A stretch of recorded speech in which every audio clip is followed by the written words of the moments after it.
Hello, students of the Northeastern Catholic District School Board. It's Mr. Buhler. Hi. I've just been reading this afternoon. I'm in lockdown or in isolation just like you, and I'm not always sure how to pass the time, so I've been doing a lot of reading lately, and I just finished reading a story from the Book of Wonder, this 1,000-year-old book written by monks with every story in the world.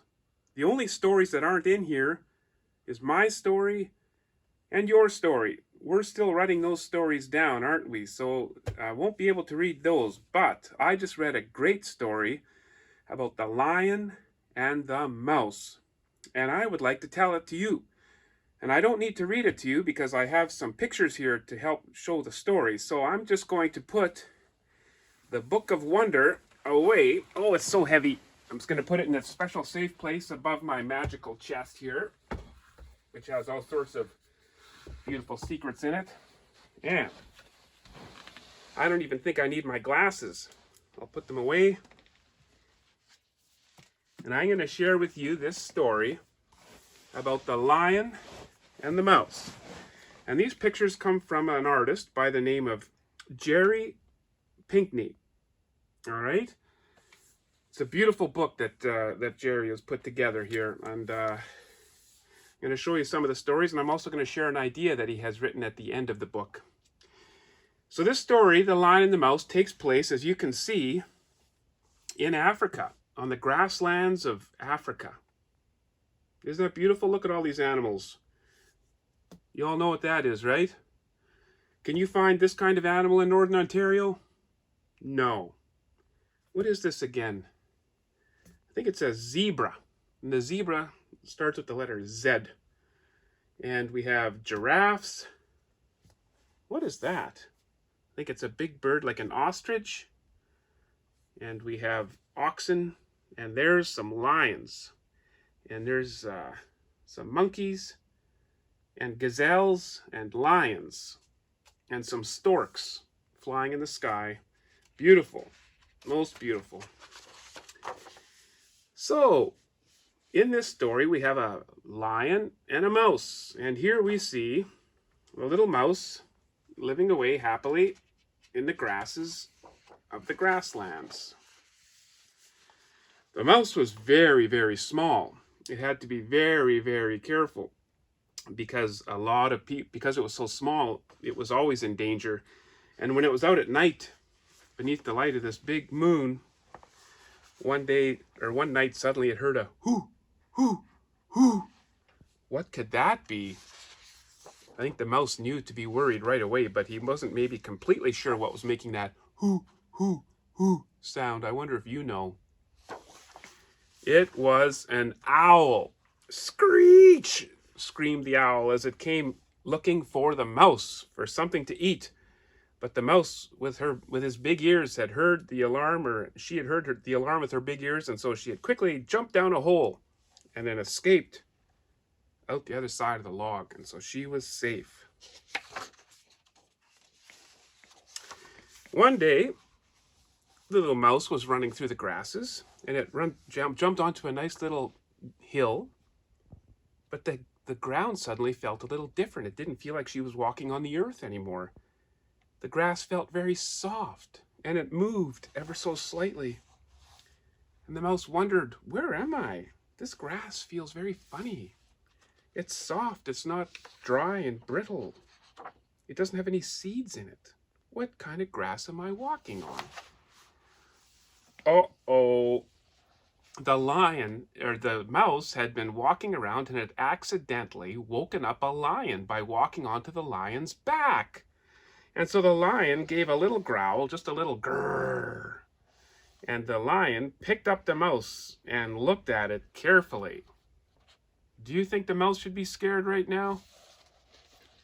I sort of think so.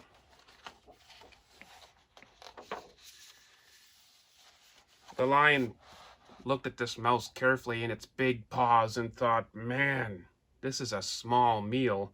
And the lion even said so to the mouse, you are not going to make much of a meal for me. And the mouse said, please, let me go. We can be friends. And the lion laughed and said, "You and me can be friends?" "Yes," said the mouse, "I might even be able to help you one day." And the lion said, "I am the king of the jungle. I would not need help from someone as small as you." "You never know," said the little mouse. "You never know. You cannot predict the future. Let us be friends, and let us look out for one another."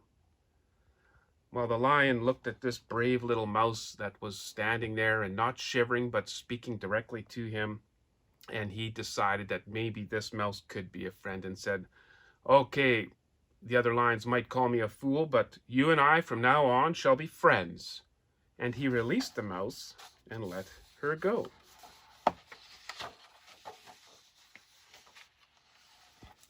And the mouse said, "Thank you, thank you.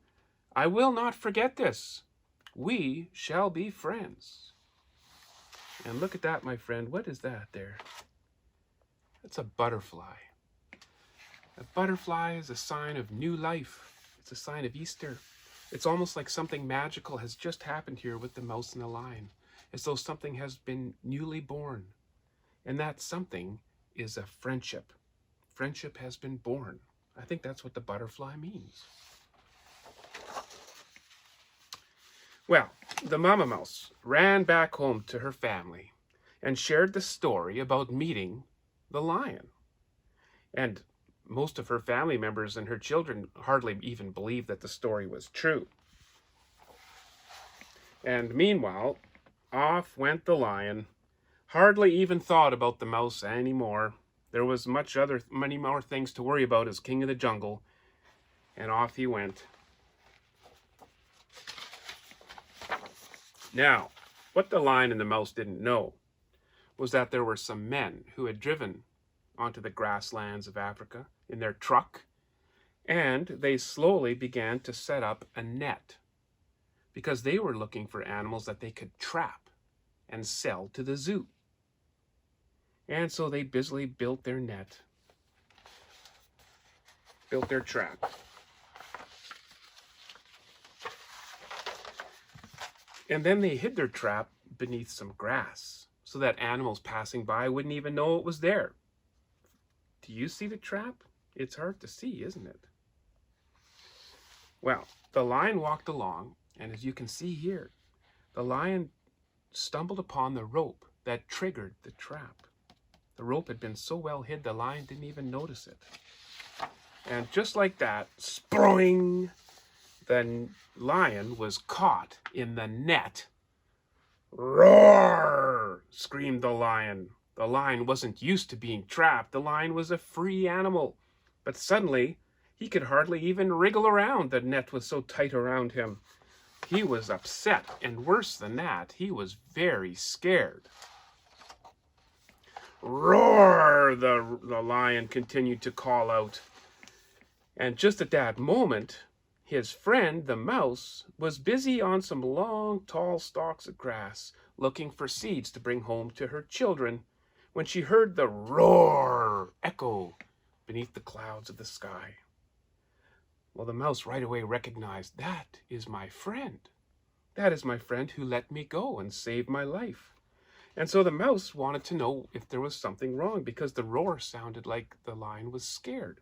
And so the mouse ran across the grasslands until she came to the tree where the net had sprung and where the lion was. And the mouse looked very carefully at these ropes. The mouse wasn't used to seeing ropes out in the jungle.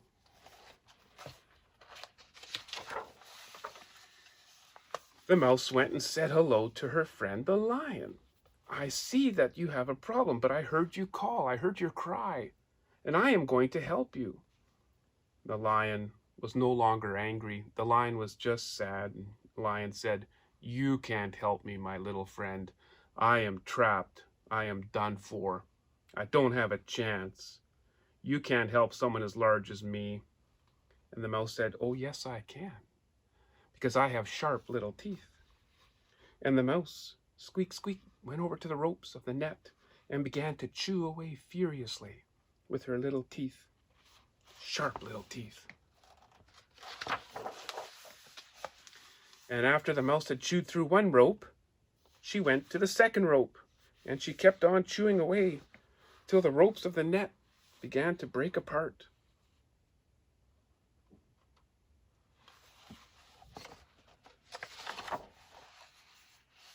And eventually, the mouse chewed away enough rope of the net that the lion was able to fall free of the net, onto the ground and roll over onto his paws. Roar! The lion yelled out again, this time with happiness. The lion was so thankful. And the lion looked at his friend the mouse and said, "Thank you so much. You saved my life. Indeed, your word is true. We are friends, and you were able to save me. Thank you so much. I will never, ever forget what you have done for me." Now, the cute part of the story is, in some ways, is that the mouse took a little bit of the rope that was still lying on the ground and ran home with it.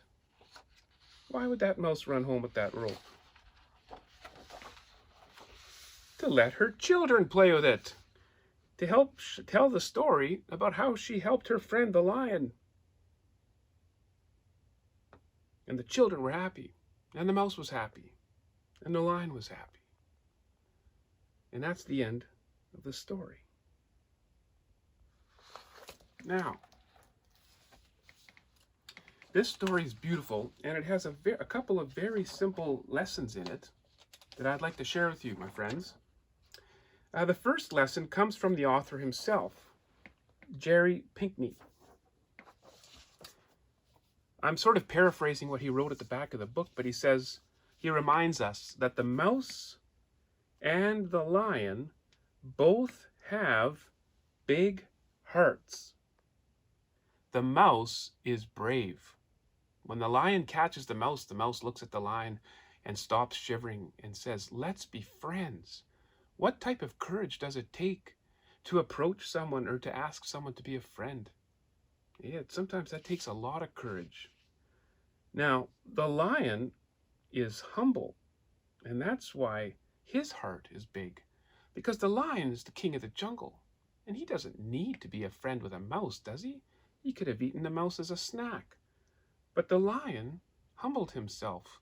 He overcame his proud heart, and he decided that he could be a friend with a mouse. And so he lets the mouse go free. So both the lion and the mouse are especially gifted with brave hearts. So, just to end this story, my friends, I wrote down a little something too. Like the lion and the mouse, God has made each of us special. We are all different. Each of us is unique. Some of us are large, some of us are small. We're all different. We have different gifts. Some of us like to draw, some of us like to sing, some of us like to run through the field or through the park. Some of us like to make models, or some of us like to color. Some of us like to throw a ball. All sorts of different things that we are good at. And we all have these beautiful gifts. And all of us, God has given each of us courage in our heart. Each of us is brave in our own ways. And that's a beautiful thing. And that's why, just like the lion, we need to remember that if anybody wants to be our friend, that we should really see this as a beautiful gift. What a wonderful gift it is if somebody wants to be our friend. And likewise, sometimes we need to have the courage to maybe approach people so that they can maybe become our friend as well. We don't always have to wait for someone to come to us first. All right? So the lion and the mouse, that was the story today. Thank you so much for listening, my friends. Peace to you.